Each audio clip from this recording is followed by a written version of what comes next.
there's a crisis in this country with young men. A lot of the mental health issues that are happening with young men. I personally think that what these young men need is feminism, because when I'm down in Limerick speaking to lads that I know who are suffering from mental health issues, when I actually speak to them and get to the core of what's bothering you, man, what they always say to me is, I have nothing to offer a woman. I have nothing.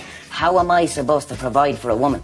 Today's video is brought to you by Kev, and it's about an Irish cuck who says that young men who are poor and have no solid prospects need feminism. The Irish cuck says that men who have mental health issues are always bothered by the fact that they can't provide for women. And it's true, women prefer the company of wealthy men with prospects and secure future who can provide for them. I think it would be much more appropriate though if the Irish cuck was promoting MGTOW rather than feminism, because feminism is what created the problems between men and women in the first place. Prior to feminism, these young men would have had a good job and a stay-at-home pretty wife who would cook, clean and raise their children. After feminism came into power, women got this big idea that they can do anything they want, including fucking as many men as possible, provided they were rich and successful, and hence the idea of riding the cock carousel was born. Even if these men went on and started families with these pro-feminist women, chances are their relationship and marriage would be over within a few years due to the no-fault divorce initiated by the woman. As a result, a significant number of men would commit suicide for fear of losing custody of their children, their hard-earned resources and other financial assets. Not to mention they would be forced to pay child support and alimony in most cases to the now ex-wife. And don't even ask me what the fuck is that cuckold wearing on his face. Clearly he's a very proud feminist, so perhaps that is their dress code. The fact of the matter is that is a patriarchal attitude that is no longer relevant to us in the 21st century. Neoliberalism has made it in such a way that if you're to go out and buy a house and have a living with a woman, you must be equal. It's as simple as that. The patriarchal attitude, or whatever you call it, is relevant and will always be relevant with women who are still feminine and oppose feminism, which is the majority by the way, as only 7% of Britons consider themselves feminists. Most attractive women still want their boyfriend or husband to foot the bill and pay for everything, including buying a house. It's often expected that a man's salary will pay for the house, the car, the overseas holidays, not to mention telephone bills, gas and electricity, and so on. It's pretty simple really. The more resources the man has, the more likely he is to attract more beautiful women.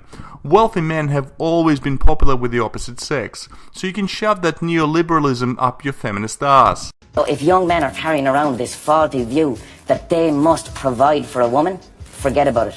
It can't happen. So I would say to any young men out there, feminism is not about a female being powerful, it's about redressing a balance and it's about equality. The word feminism is just another term for female supremacy. It's just a politically correct name for gynocentrism, being dependent on men while denying any female responsibility.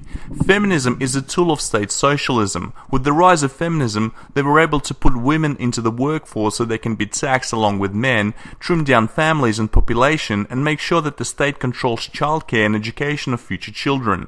And as far as actual equality goes, it does not benefit women, and talking about equality is getting them nowhere. Currently, a wide range of misandry, or should I say men-hating voices, are now openly against it.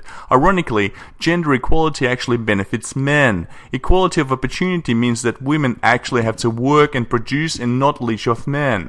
Legally, equality means that women can't go around making false rape allegations expecting to get away with it. A job market with equality of opportunity would end up looking a lot like the tech industry does now with predominantly males in the workforce.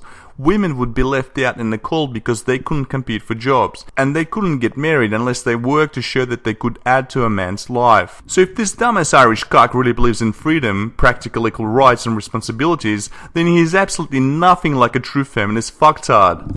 And feminism is a very necessary thing for young men to have. And if you want to know, if you think you're a feminist, let a woman pay for your dinner and see how you feel about that. The funny thing is, women almost never offer to pay for dinner, and even if they do, they hope the man will pay, and if the man doesn't pay, then they almost never get a second date from this woman. In most cases, women are after a free meal and indicate such on their dating profiles. That's how brazen they are today. They want to be treated like a princess, and that's according to them. And when was the last time you saw a so-called princess stuck-up hoe pay for her own dinner? Another common excuse is for women to say that if the man asks them out on a dinner, then he should pay. This is why I never recommend men to go on dinner dates. Avoid it at all costs. The thing is, women almost never ask men out for dinner, and even if they do, they still expect the man to pay. Women these days earn as much or even more than men, so there are no excuses. If women want gender equality so badly, then a woman should always offer to pay for herself and actually do it. The days of a man paying for everything are gone. So in short, men would love for women to pay for them, but it hardly fucking happens. If you're cool with that, you're a feminist. If you're not, you need to look at yourself. And it's going to come back and bite you in the hole in the end. The idea of... yeah.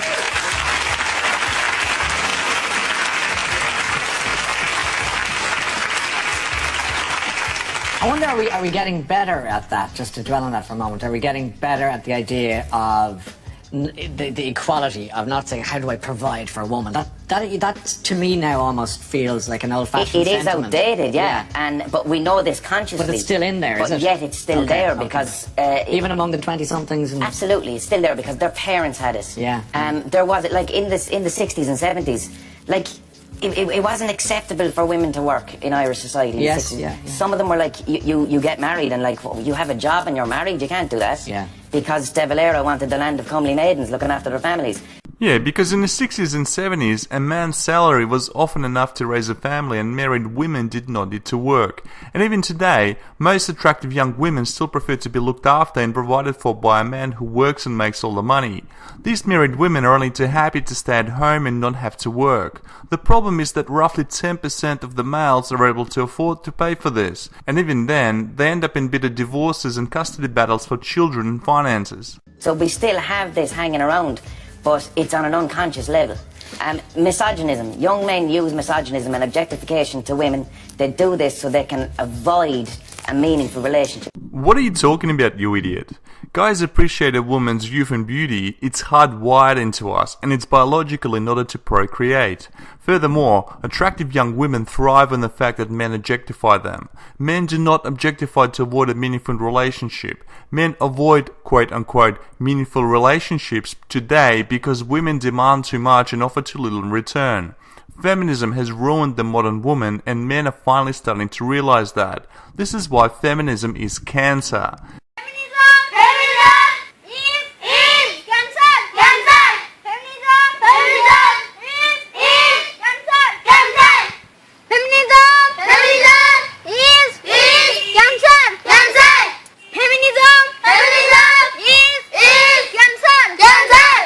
Thanks for watching, like this video and subscribe. And thanks again to Kev for sponsoring this video.